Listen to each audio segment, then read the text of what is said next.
Para sa bagong Pilipinas, serbisyong mabilis, tapat at nararamdaman. Sa dalampasigan ng ating lalawigan,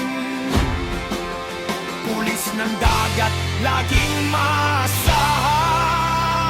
Maritime pulis ng Cavite, laging handa. Proteksyon ng